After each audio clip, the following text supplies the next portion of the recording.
40 years after the meltdown, we look at the elephant's foot. At discovery, its radiation output was 10,000 Röntgen per hour, with a lethal exposure time of under 5 minutes. The current activity level is still measurable and still dangerous. On April 26, 1986, Reactor 4 exploded not due to a single failure, but a cascade of poor decisions. The core temperature exceeded 2,000 degrees Celsius, dissolving the fuel rods into structural steel and concrete. This catastrophe created corium, an entirely new material not found in nature. Corium is not lava or nuclear fuel, but a synthetic geological event formed when reactor fuel fuses with everything around it at extreme temperatures. It comprises uranium dioxide, zirconium alloy, silicon dioxide, iron, nickel, and chromium. At its peak, this mass had the viscosity of liquid glass and the radioactivity of an open reactor core. This 4-day flow chronology shows how corium breached containment. Within 6 hours, it formed a pool at the reactor bottom. By 24 hours, it burned through the reactor vessel. By day 2, the mass reached sub-reactor rooms. By day 4, the flow halted and solidified into the elephant-shaped mass. Had it reached the water table, Kyiv's water supply would have been poisoned. This photo, verified in 1996, is the only known picture of the critical corium. Artur Korneyev, who documented the mass, braved lethal radiation. He recorded the image on film, which confirmed the extreme field. This photograph remains a stark testament to the danger. The elephant's foot is not getting safer. It is getting stranger. The physics of its decay is complex. As the corium devitrifies, transforming from amorphous glass to crystalline structure, it becomes brittle, increasing the risk of fracturing and releasing radioactive dust.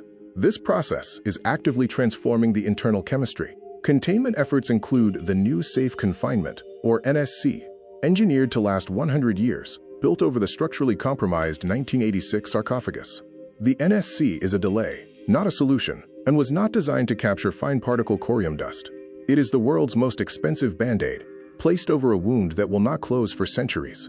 The scientists and workers involved in measuring, photographing, and mapping the corium mass paid with years of their lives.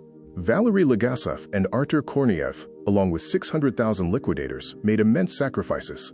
The dosimeters used were deliberately under-reading the actual exposure to keep men on site. The instrument designed to protect them was engineered to lie. The current dose rate at the mass surface has reduced but remains dangerous. Workers can legally spend less than 30 minutes per year at these current levels. The room's temperature is near ambient. There is absolute silence, with only the sound of the Geiger counter. The mass has not stopped being dangerous. It has simply learned to wait. The risk level is critical as the corium devitrifies, increasing the risk of physical fracture. A fracture could scatter fine radioactive particulate, similar to the 1986 aerosol release. New stress fractures were found in the original sarcophagus, and if it collapses, the estimated aerosol release would be significant. The greatest danger is no longer radiation, but dust. Chernobyl is a slow-moving event, still in progress. After 40 years and billions in research, many structural questions remain unanswered. These include the total mass, the depth of corium penetration, the long-term devitrification rate, and its behavior under seismic stress.